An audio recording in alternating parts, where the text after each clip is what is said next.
Hello mga bibig! Welcome back sa ating bagong YouTube channel. Ito ang pinakamaingay na YouTuber sa balat ng YouTube.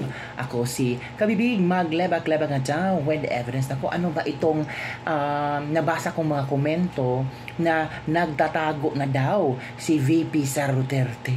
Natakot daw na ma-impeach si VP Sara Duterte kaya hindi niya pinapunta ang mga ilang OVP na mga mga members niya sa Kongreso ngayong araw na to.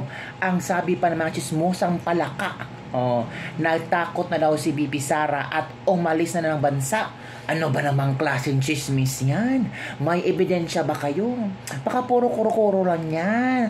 Baka puro lang chismis yan para makahakot lang ng views o di kaya para mapag-usapan lang kayo. Wag po kayong ganyan. Ang OVP ay gumagawa ng kailangang trabaho ngayon. So eto Kabibig ha.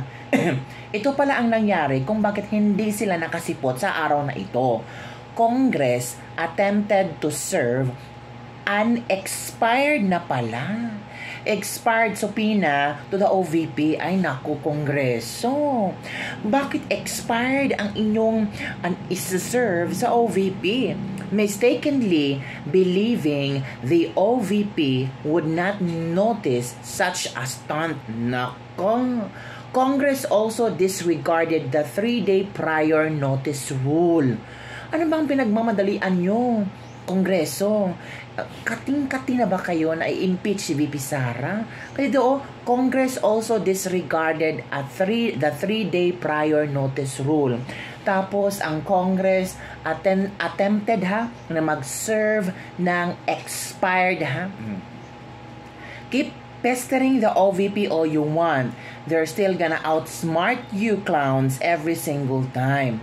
Ilang official ng Office of the Vice President nagsumiti na kailang posisyon paper para ipaliwanag ang hindi nila pagdalo sa hearing ng House Committee on Good Government and Public Accountability ngayong Martes. Ito po ang sinasabi nila Ito, by constitutional design, the power to conduct inquiry in aid of legislation should only be exercised to create laws. The law is very clear when it enshrined that no ordinary inquiry may be performed by the legislative department. It has to be in aid of legislation. For this purpose, the framers of the Constitution limited the grant of such power as follows. Inquiry should be in aid of legislation, in accordance with its duly published rules or procedures, and that rights of persons appealing in or affected by such inquiries shall be respected. In the absence of any of the requisites stated below, the inquiry can no longer be said as being in the aid of legislation. Ito pala ang nangyari. No October 23, 2024, an invitation was received for another scheduled committee hearing on October 28, 2024. The OVP received communication on October 25 that this hearing was reset under further notice.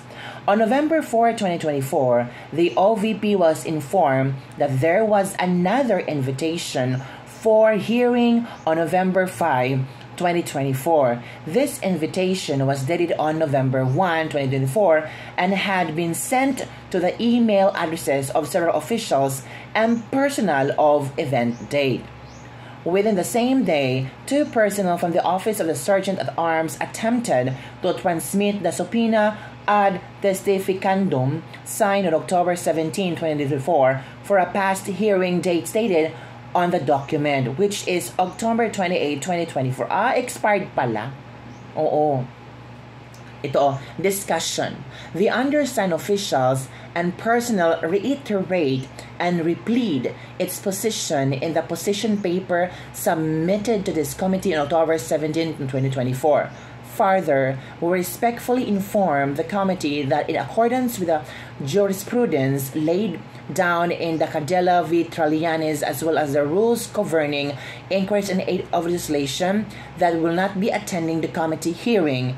In order to apprise the committee of our position on the continued conduct of the hearings, we are sending this position paper. So ano ba ang kanilang rason? Una, there was no subpoena received. Oh, wala pala. Ito. As stated earlier, the subpoena dated October 17, 2024, issued for the hearing on October 28, was transmitted to us only on November 4. Upon advice of the Legal Affairs, the subpoena was refused because of the following. Ito ang rason kung bakit na-refuse. Because the subpoena bears the information that it was issued for a past October 28 hearing schedule, which was also reset. It would be improper to receive the same. Tama. Please bear in mind that the scheduled hearing date was on October 28, 2024, was reset under further notice and is in an earlier notice given to us. Given these circumstances, the subpoena can no longer be legally served nor obeyed. Tama! Punto po punto. We respectfully direct the attention of the committee onto Section 8 of the rules that provides that a subpoena shall be served to a witness at least 3 days before a scheduled hearing in order to give the witness every opportunity to prepare and to employ counsel. Should be the witness desire.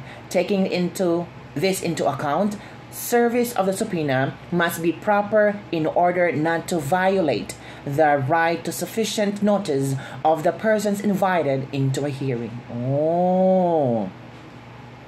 Considering that there was no validly served and received subpoena, the invited persons would have to rely mainly on the invitation dated November 1, requesting them to attend the hearing for November 5. On this note, we respectfully raise for the committee to kindly consider that the office was not open during the declared holiday November 1. The undersigned only learned of the invitation the next business day, which is November 4. Tama nga. Oo, tama. Kaya nga, kaya sinasabi nila na yung tawag dito, yung nila, expired na subpoena. Kaya, bakit sila pupunta doon? Diba? Na Congress? Tapos minamasama nyo ang OVP, ang mga empleyado ng OVP, sila pa ang naging masama ngayon. Expired pa yung subpoena nyo. Sana chinek nyo ang date. Sana chinek nyo or anong tawag dito, naggawa kayo ulit ng bagong subpoena. Grabe naman. Gagawin talaga nilang masama ang imahe ng OVP. Tapos ang Congress ang pinakamagaling. Sila yung hero, tapos itong mga taga-OVP, sila yung mga kontrabida, sila yung mga tawag lazy people, takot na people. Kaya sabi ng iba, baka nagtago na sila, baka tinago na sila ni VP Sara, or baka si VP Sara ang nag-order sa kanila na huwag kayong mag-attend. Hindi po. Mautak din ang mga taga-OVP. Alam din nila kung ano ang ginagawa. Kaya nga, they seek for legal counsel regarding on subpoena. At nakita nila na expired na. Sinong tanga pupunta na expired na ang subpoena nila? Diba? Tapos, nag-release ng bagong subpoena, holiday naman yung mga November, 1, 2, 3. Tapos, bumalik sila Thursday, 4. Paano sila makaprepared? Agad-agad punta? Diba? Yun pala mga kabibig. Ang totoong rason. Eto mga kabibig ha. May ipapakinig ako sa inyo. Ito na. Sa interview ni Ted Filon at DJ Chacha, babalansihin pa anya ng House Committee on Good Government and Public Accountability ang usapin hinggil sa impeachment process ng Kamara laban kay Vice President Sara Duterte. Ayon kay Representative Joel Chua, chairman ng committee.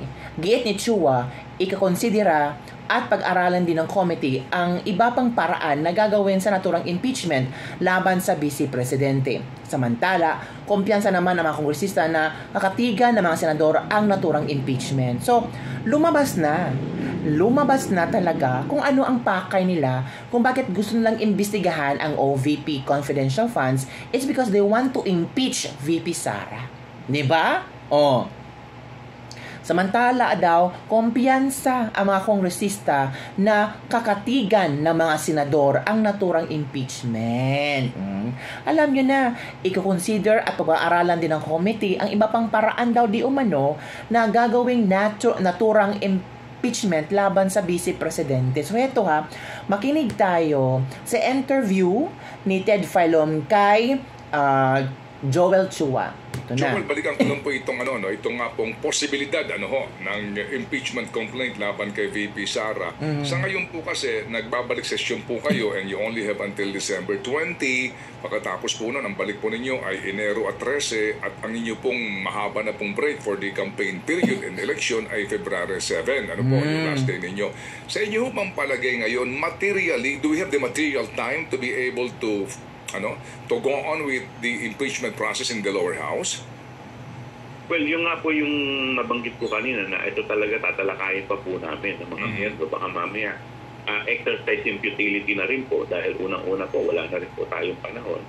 So, So nakakatawa lang talaga, no? Nakita niyo kabibig na parang at the end of the day, impeachment talaga ni VP Sara ang hinahabol nila. At the end of the day, ito ang purpose kung bakit sila nagkaroon ng hearing. 'Di ba? Nakita nyo na ang pattern. Una, yung budget hearing. Doon nagsimula ang budget hearing. Nung kung saan tinanong si VP Sara sa confidential funds, dapat sana sabi ni Marcoleta na for the sake na lang ba na vice presidente siya, dapat ibigay na ang budget ni VP Sara. Pero hindi Ang ginawa nila, isinususig, pinahanapan ng, ang tawag dito, ng kamalian ang Office of the Vice President. Nagsesyon ang Kongreso. May paepal na kongresista na gusto nilang imbestigahan ng OVP budget. Ito na. 'Di ba? So ngayon, impeachment na pala ang susunod. Okay, let's proceed. Lahat po yung babalansehin po namin. Babalansehin. At makakasa po kayo kung ano man po maging rekomendado ng ating mga kasama sa committee, ipagbibigay alam din po namin ito sa inyo. Opo. Pero sir, gaya din po ng inyo pong ng inyo pong diyan yung graph ninyo sa impeachment proceeding sa Kamara, may pangatlong paraan po naman para maihain at mabilis pong maaksyonan ng Kamara ang impeachment complaint. Ito nga po yung pangatlo na dediretso na po.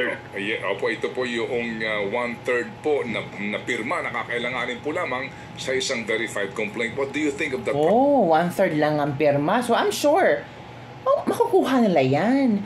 Kasi mostly sa mga kongresista dyan, ayaw kay VP Sara. Diba? Yung young guns, yung mga tuta. Tawagin na natin mga close ni Martin Romualdez. Of course, ang bilis nilang makakuha ng pirma. Gawin na nila para matapos na. Para na sa Senado at tingnan natin kung ano ang gagawin ng Senado. Baka doon sa Senado, hindi na yan mag-move forward. Diba? Process being utilized by the members of the House na gusto hong pa-impeach ng Vice Presidente? Lahat po yan i-consider po namin at pag-aaralan. Dahil siyempre, marami rin po mga legal expert na nagsasabi na po pwede rin naman po na outright sampahan na lang po ng kaso sa court dahil being the Vice President, wala po siyang presidential immunity. So lahat po yan pag-aaralan po natin at i-discuss po namin sa mga miyembro po natin ng committee. Okay, opo. Sa ngayon ho ba... Ang tanong ba, hindi ba takot itong ibang kongresista, no? Na baka, kasi yung iba tatakbo ulit. Hindi kaya because of pushing this impeachment para kay VP Sara, hindi na sila mananalo ulit? Posible kasi, ang mahirap kasi sa mga kongresistang ito, hindi sila nagbabasa sa mga komento ng mga tao.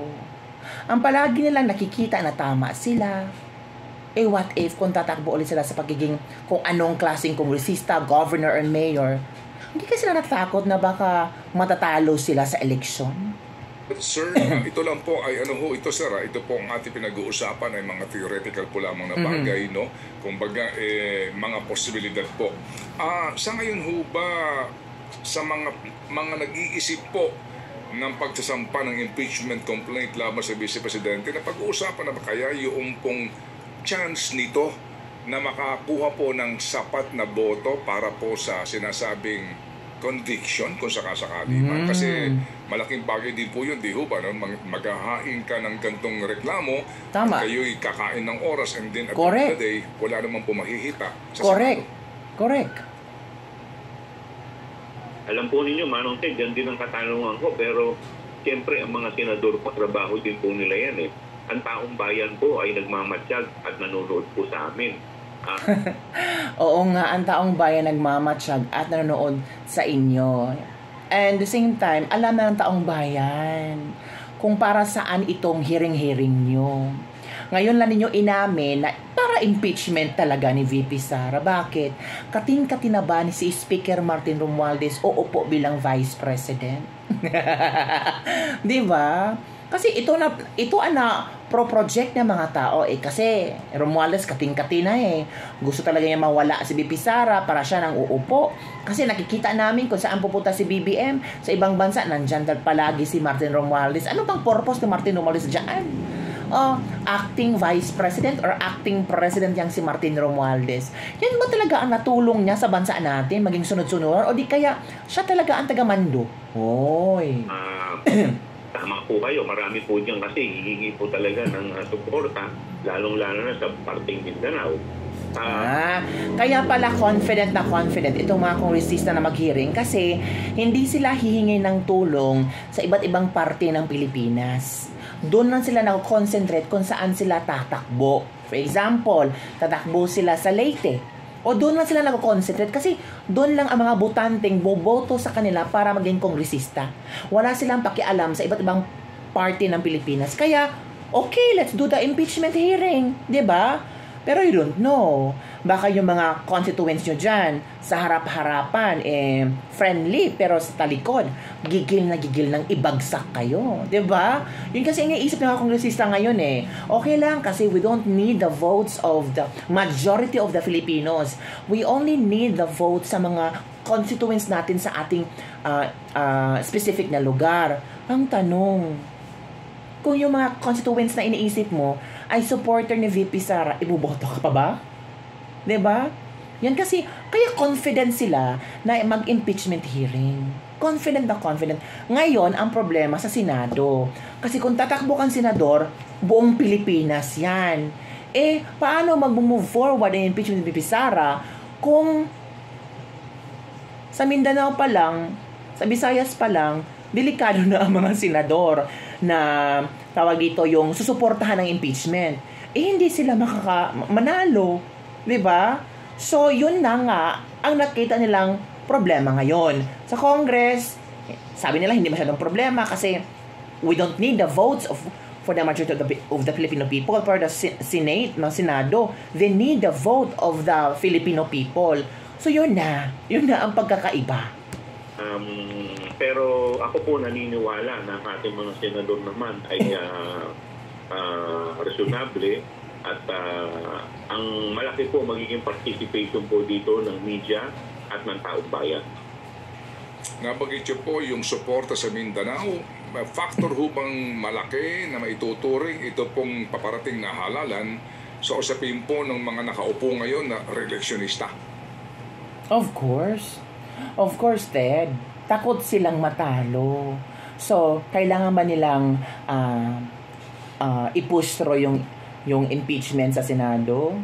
Hindi. Takot silang matalo. Kaya, yung impeachment ni VP Sara sa Senado, wala pa yan. Hindi pa yung pag-uusapan.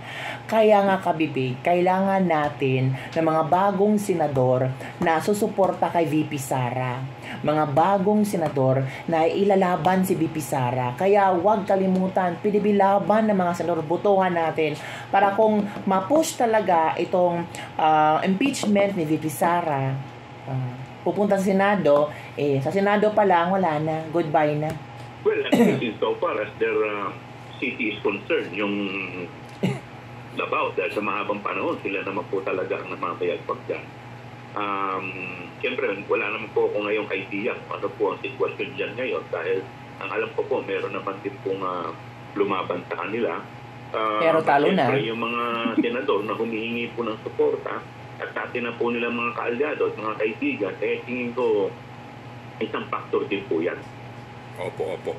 Sige po. So sa ngayon po so far sir, sa ngayon po so far, kapag pag-uusapan natin po ay katibayan, ebidensya na hawak ko ninyo ng komite, opo, regardless kung mayroong mga isasagot, no? Kasi po pwede ho namang i-deny, di ba sir? No? Tama. Pero so far po kayo po mismo bilang abogado, Kong Joel, sa hawak po ninyo ng mga testimonya ng COA, testimonya ng Philippine Army, at mga ebidensyang hawak po ninyo, no? Material evidence, ano ho ang tingin po ninyo kung ito ho ba talaga ay tatayo na mga binanggit po ninyo na kaso po ng corruption and betrayal of public trust o maging bribery kung sakasakali po nga na magkakaroon ng impeachment complaint?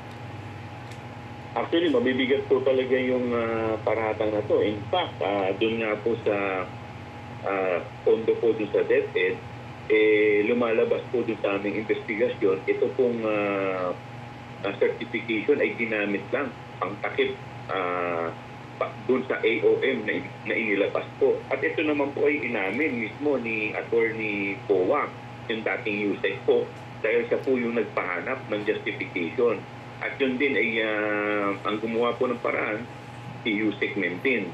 At lahat po sila, inamin nila na wala naman po talagang pondo na na-download o na-ibaba para po dito sa youth development namin. Opo. So, matibay po sa inyong palagay ang mga ebidensyang ito. Matibay po. Kaya nga po dapat maripat po nila. So yun kabibig, confident si Representative Joel Chua. Again, hindi sila takot magsampa ng impeachment kay VP Sara kasi they don't need the vote for the majority of the Filipino people. They only need the vote sa kanilang constituents na lugar. Kung Leyte lang, Makati lang, Bulacan, Bicol lang. Doon lang sila. Kaya confident sila. At they think na kaya nilang manalo. Alam niyo na kung bakit. So mga kabibig, itong mga chika-chika ninyo na si VP Sara ay nagtatago na, umalis sa bansa, pumunta ng China. Ay, nako. Ano ba yan? Saan galing yung chismis na yan? Dapat sana, kung may chismis kayo, dapat may ebidensya. Kasi kung walang ebidensya, edi puro ano lang yan, gawa-gawa sa utak mong kulang sa kain, kulang sa nutrisyon. So, maghintay tayo. Naglabas na nga ng official ng statement ng OVP kung bakit sila hindi nakapunta. Kasi, anong tawag doon sa kanilang subpoena? Expired. So yun lang po mga kabibig ang ating latest libag-libag for a day. Don't forget to like, subscribe, and share these videos para sa mga latest trending news na ating pag-uusapan. Yes po. At make sure na may ebidensya ang mga libag-libag. Yan lang po mga kabibig. Bye everyone. See you next time.